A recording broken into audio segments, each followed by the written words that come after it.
outside, we feel very Nigerian. But then the moment we are around immigrants who immigrated here, because we often cannot speak the language or are not raised and born and raised there and know some of the cultural things that go on in Nigeria itself, they often see us as not Nigerian enough, or they like embarrassed. We feel embarrassed sometimes.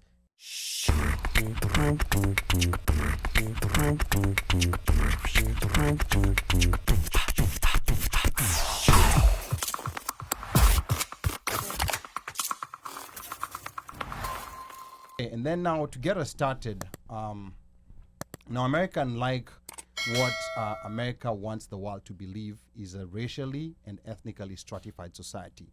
We have whites, we have Latinos, we have blacks, we have Asians. So where do you guys fall in this identity pecking order? Or rather, how do you guys identify yourself? Jide, I want to start with you, then we'll go to Rehema. So the way I've started to describe myself more often is I'm not African American, but I do go by Nigerian American, because I am African, but I'm also American raised. I was born and raised here. But the societal term of African American is for those who were here and their ancestors were born and were slaves here. Okay. So it's not culturally acceptable for me to say I'm African American, but I am African and American, so Nigerian American. Okay, but how does society perceive you when they see Jide, when they talk to you? How does American society perceive you? It really depends on who sees me first. Yeah. If it is someone here who's an African American, they see me as African. If it's a white person, they see me as a African American first and then a Nigerian. That's when they after get to talk to me. But if they just see me, they will assume that I'm African American. But how would an African American who's just seeing you, maybe just met you, interacting with you, know that you are not, like African American? How would they know? Off the rip, it will be my name will give it away. First of all, okay. They'll know that my name is not culturally. It is a cultural name. They'll know that Jide is not a name that I'm used to. So they'll be like, oh, okay, he has to be African, or sometimes even Caribbean. Another thing will be that the way sometimes we us Africans look, even after one generation, we still look very African, okay. And you can't take those features away.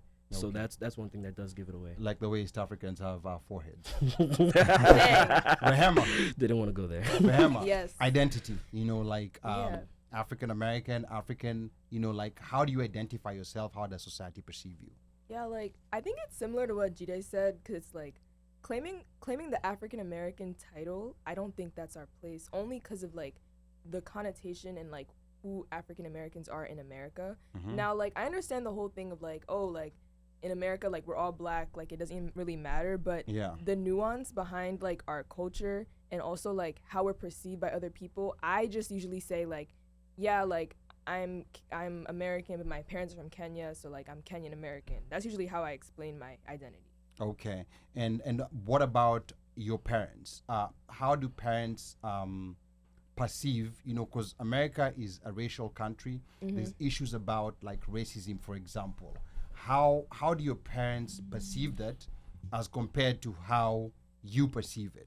Yeah, so that's something that like, okay, so obviously like Kenya, for example, is majority black people, right? Yes. And in the US, it's like a melting pot of races. So growing up, like the way that I perceived race is very different than how they have. Because even in school and like just the television, TV shows I'm watching, they're explaining to me these themes that like I'm not really used to, because like it wasn't really like heavily spoken about to me. Because like in Kenya, everybody's black. Like it's like, you know what I mean? But like here, there's just a lot more going on. So I think like obviously my parents have been here for like over 20 years now. So like it's definitely like when they first came here, it was most definitely a cultural shock for them.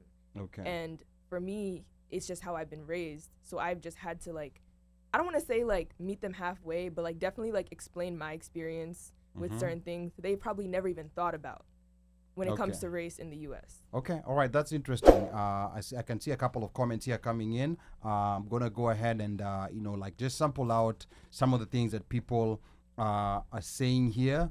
Let me see. We're gonna start with Mubelwa. No, let me start with Annette. Annette says, "We know by looking, even before the name, our features and mannerisms. So that's very interesting.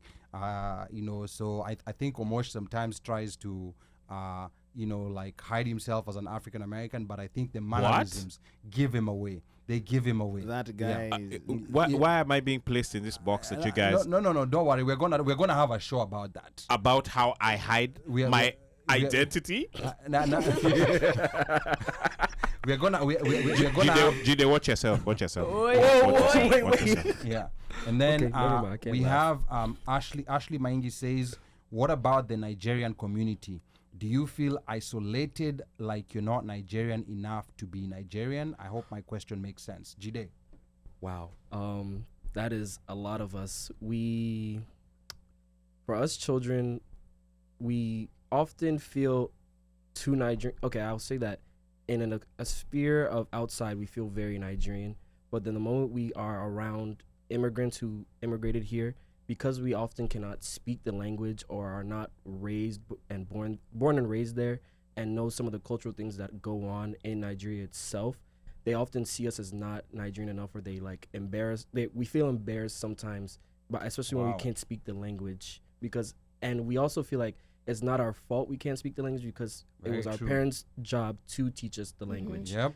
And if we can learn, and it's very important for a child to learn a language early. And once they start to go to school, it's hard for them to be speaking English at school and then try and be learning another language at home.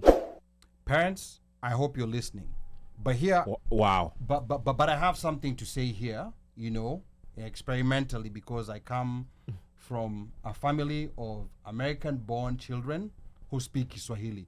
And I'm always happy to share, with parents on what will work.